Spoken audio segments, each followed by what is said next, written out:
bicara soal sejarah Wing Chun Indonesia, Wing Chun Indonesia tidak lepas dari film Ip Man. Film Ip Man pertama kira-kira tahun 2008 akhir 2009. Kita waktu itu membentuk komunitas akhir tahun 2009 itu ada 4 orang. Nah, kami membentuk satu komunitas Wing Chun, kita sebutnya belajar mandiri. Dari situ kita mulai belajar mencari guru yang mungkin bisa mentranslate ilmunya, khususnya Wing Chun dari Hong Kong ya. Nah, tapi pada tahun 2012 saya mulai pertama kali belajar ke Hong Kong itu ke Grandmaster Ip Ching, anak kedua dari Ip Man. Nah, dari situlah kita berkembang terus hingga saat ini dengan jumlah member lebih dari 5.000 kalau untuk seluruh Indonesia. Nah, untuk provinsi kita sekarang sudah ada kurang lebih 21 sampai 22 pengprov yang ada di Indonesia. Setelah beberapa tahun ini saya belajar juga dengan teman baiknya Ip Ching, yaitu Grandmaster Si Umen, saya panggil Si Fu Si Umen. Nah, sampai hari ini saya belajar dengan beliau.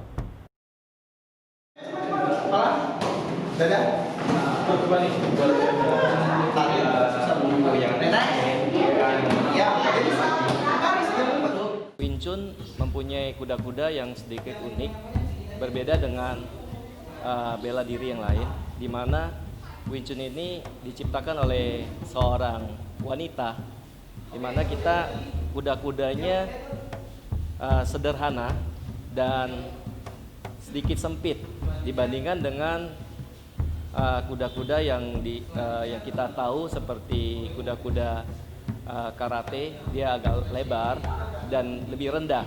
Kalau di Wing Chun itu kuda-kudanya hanya selebar bahu. Itu kenapa? Karena memungkinkan kita ini dengan kuda-kuda yang lebih sempit ini bergerak lebih cepat, merespon lebih cepat. Ini untuk gerakannya dia ada rotasi. Rotasi yang kita pelajari adalah rotasi gerakan untuk 90 derajat atau 45 derajat. Jadi kalau pukulan di bela diri lain mungkin dia memakai satu kepalan ini, atau karate dua ruas ini. Kalau di Wing Chun menggunakan satu ruas ini yang paling kecil. Efeknya dengan kecepatan yang sama, kekuatan yang sama, lawan impactnya merasanya lebih dalam. Sifatnya bukan sebagai pukulan di luar, tapi pukulannya masuk ke dalam. Kita belajar satu gerakan menangkis dan memukul secara bersamaan. Jadi pukulan Wing Chun itu tidak cuma mukul, tangkis, baru mukul, tangkis, baru mukul. Wing Chun itu bisa memukul sambil menangkis, atau dengan tangan yang sama menangkis sambil memukul, atau bersamaan dengan kedua tangan bergerak menangkis dan memukul. Bisa Mas Eko peragakan bagaimana kuda-kuda Wing Chun? Ya, silakan. Ya, kita bisa lihat. Ini tumitnya ini hanya selebar bahu. Ya. Kalau kita tadi perhatikan posisi dia berdiri dan posisi dia melakukan kuda-kuda Wing Chun, ada sedikit perbedaan tingginya. Itu ciri khasnya cuma sedikit. Bisa diulangin biar bisa diperhatikan. Di sini dia keadaan normal. Ketika melakukan Kin Yuma, kuda-kuda Wing Chun, hanya sedikit. Jadi boleh dibilang tidak banyak perubahan struktur. Ini sangat berbeda dengan kuda-kuda mungkin bela diri yang lain dengan kuda-kuda laki-lakinya, mapunya yang rendah. Yang rendah mungkin bisa ditunjukkan. Ya. Silakan. Yang kuda-kuda biasa yang kita lihat di Shaolin itu seperti ini. Ya. Ya. Biasa mereka ini lebih lebar. Ya. Dan ini tadi posisi seperti ini menjadi seperti ini. Ya. Ini kokoh. Tapi kalau dilihat dari segi kelincahan kurang baik. Pukulan tadi di Wing Chun saya bilang dan takisan waktunya bersamaan. Satu ketuk. Bisa Mas Eko pukul saya, silakan. Ya. pukul. Ini bisa dilihat saya pukul dan menangkis bersamaan. Jadi tidak seperti kamu pukul, tangkis, saya pukul. Jadi yang kita latih adalah tangkisan yang bersamaan. Kamu pukul, ya seperti ini. Ini memakai dua tangan yang bersamaan. Kita berlatih seperti itu. Dan ada lagi pukulan Wing Chun memukul dan menangkis bersamaan dengan satu tangan. Ini kayak kamu pukul, ya kan, silakan. Seperti ini. Ya, atau yang lain kamu pukul, silakan. Seperti ini. Jadi kita tangkis bersamaan. Pukulan Wing Chun itu kita berlatih mungkin perlu waktu. Biasanya pukulan yang kita tidak terlatih, biasanya impactnya di luar. Kalau pukulan Wing Chun, kita belajar bagaimana impactnya supaya di luarnya nggak apa-apa, di dalamnya yang kena. Seperti itu. Tahu rasanya gimana sih mengenai picuan yang Wing Chun itu? Ya mungkin, ya kita mungkin bisa tunjukkan, tapi dengan syarat karena kamu bukan orang bela diri, dengan syarat harus ada yang pelindungan. Ya mungkin kamu boleh seperti ini, tapi yakin ya, nggak apa-apa ya, resiko kamu ya. Iya. Oke. Mungkin saya akan manggil seseorang yang mungkin yang baru belajar. Ya, jadi ada perbedaan dengan apa yang kita latih setelah beberapa tahun dan yang baru. Iya. Iya. Pak, boleh minta tolong Pak? Ya. Iya. Ini Bapak ini berlatih Wing Chun belum lama.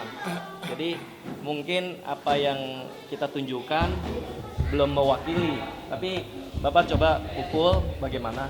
Apa bisa masuk atau enggak pukulannya? Ya.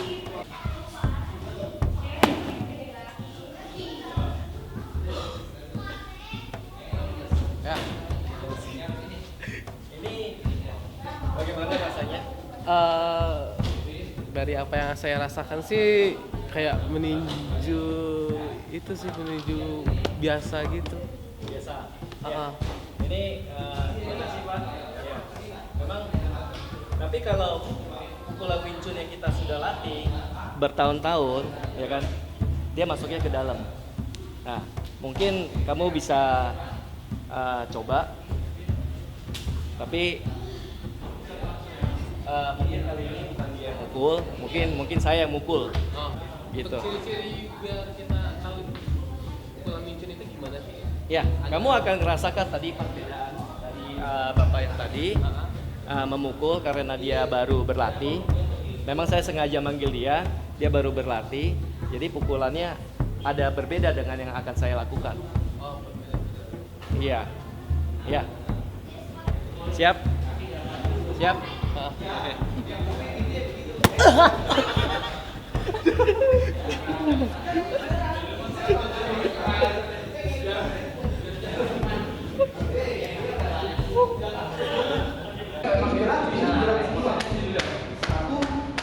Tadi apa yang kamu rasain? Berantak gitu langsung kayak cepet. Rasanya kayak sulit sih dibicarain, cuman kayak langsung kayak gitu, kayak bener-bener kaget aja sih kok. Masuk ke dalam. Masuk. Terasa banget. Kiblat pertama kita bertanding di luar negeri dan kejuaraan dunia, kita bisa nyumbang buat Indonesia 2 emas, 1 perak. Saya pikir prestasi yang luar biasa. Setelah itu kita ikutin terus kejuaraan dunia tahun 2015-16 berikutnya, dan pada tahun 2017 kita menjadi juara umum kejuaraan Wing Chun dunia dengan medali emas terbanyak. Dari prestasi-prestasi seperti itu, kita bertemu dengan Pak Imam Nahrawi waktu itu 2015-an, waktu pelepasan atlet untuk ke Hong Kong. Beliau memberikan saran ke kita, kenapa tidak coba bergabung ke KONI. Nah, dari situlah kita mulai mempersiapkan segala administrasi, syarat-syarat untuk menjadi KONI. Kita mendaftar cuman pada tahun 2000, kita persiapan surat hampir 2 tahun ya, karena menunggu setiap rekomendasi KONI dari provinsi. Jadi kita waktu itu sudah dapat 20 rekomendasi dari provinsi, termasuk kabupatennya. Ada sedikit masalah, ada penolakan dari cabang olahraga lain bahwa Wing Chun adalah bagian dari bela diri mereka, yaitu International Wushu Federation, kalau Indonesia PB Wushu, pengurus besar Wushu Indonesia. Sampai hari ini pun kita masih pending karena kasus seperti itu. Sebenarnya kalau dilihat dari sejarahnya, Wushu itu sendiri berdiri tahun 1990, waktu itu di Beijing, dibentuk oleh pemerintah Cina. Itu adalah gabungan dari berbagai bela diri Cina. Mereka bersatu untuk membuat yang namanya Wushu, International Wushu Federation. Wing Chun sendiri memang tidak hadir pada waktu itu. Kenapa? Wing Chun itu induk organisasi ada di Hong Kong dan berdiri tahun 1967, didirikan oleh Grandmaster Ip Man. Jadi Wing Chun sendiri organisasinya lebih tua daripada Wushu. Karena kenapa ada di Hong Kong? Karena pada masa itu ada yang namanya revolusi budaya. Pada tahun 1949 komunis menang di Cina, yang namanya segala bentuk budaya termasuk kungfu, barongsai itu dipunahkan, termasuk cara berpakaian yang kita sebut Cheongsam. Semua bela diri termasuk Shaolin, Wudang dihancurkan. Wing Chun bermigrasi ke Hong Kong, yaitu Ip Man pindah ke Hong Kong dan mendirikanlah Federasi Wing Chun di Hong Kong, atau kita sebut Wing Chun Athletic Association, yang sampai hari ini masih berdiri. Kalau dilihat dari sejarah tadi, sudah pasti Wing Chun tidak bergabung ke Wushu, karena kalau disebut bergabung Wushu kan ada surat bahwa pada masa tahun 1990 kan ada perjanjian atau tantangan bahwa bergabung, sedangkan Wushu pada waktu Wing Chun pada waktu itu belum ada yang tahu kalau kita bilang. Masalah ini menjadi pelik. Kenapa? Karena perkembangan Wing Chun sangat besar di Indonesia. Kita hanya dalam tempo awal 2010 aja kita mulai, sampai tahun 2016-17 kita mengajukan ke KONI itu sangat cepat sekali. Mungkin bela diri yang paling cepat perkembangannya di Indonesia, sampai bisa 20 provinsi dan sudah bisa ikut kejuaraan dunia, bisa menang di kejuaraan dunia. Kembali lagi ke Wushu, agak sulit ya kalau kita bisa memasukkan Wing Chun ke Wushu, karena gini, Wushu sendiri di dalam aturan yang ada di PON, di SEA Games, Asian Games maupun Olimpik, tidak ada Wing Chun sama sekali di situ. Artinya kalau kita bergabung Wushu, kita nggak mungkin ikut PON, sudah pasti, karena tidak dipertandingkan. Di Olimpik yang juga sama, di SEA Games juga sama. Jadi Wing Chun memang adalah bela diri yang berbeda sekali sama Wushu. Betul, dalam pertandingan ada taolu, ada form, memang ada form. Tapi dalam fighting, di Wushu kita sebut sanda atau kickboxing. Kalau di Wing Chun, pertandingan tarungnya itu adalah cisau, perkelahian jarak dekat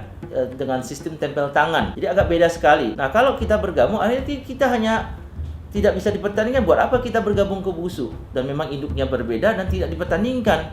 Nah, makanya dari itu kita tetap komit akan berdiri sendiri, tidak bergabung di bawah Wushu. Itu dasarnya.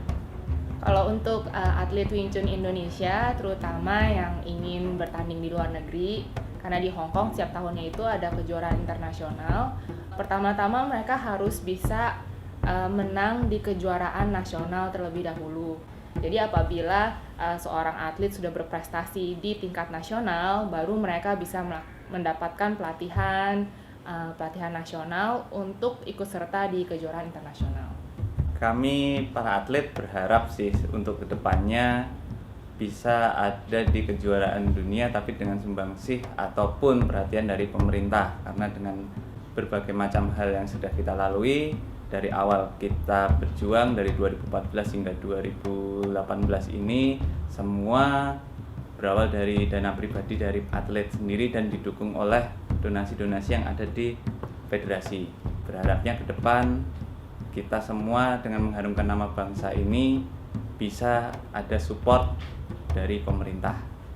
Kedepannya kita tetap komit seperti di awal bahwa kita akan berdiri sendiri. Kita juga menyebarkan Wing Chun di Indonesia. Sekarang kan kita ada 21 provinsi, kita akan sebar itu sampai 34 provinsi. Dan selalu menyebarkan Wing Chun kepada siapa saja, tanpa lihat agama, suku, dia miskin atau kaya. Kita mengikuti konsep apa yang diajarkan oleh Wing Chun Athletic Association di Hong Kong. Kita harapkan Wing Chun bisa berkembang dengan baik di Indonesia. Kita perlu menata kembali organisasi secara solid, ya, kemudian kita tingkatkan itu daripada kegiatan organisasi, soliditas daripada keanggotaan itu sendiri. Lambat laun memang nantinya dengan sendirinya Wing Chun bisa eksis dan diakui oleh olahraga Indonesia. Memang saat ini Wing Chun belum berkembang dengan baik dan belum diakui sebagai anggota daripada induk cabang olahraga. Kita mengharapkan kelak nanti KONI Pusat bisa mengakui kegiatan olahraga Wing Chun di tanah air.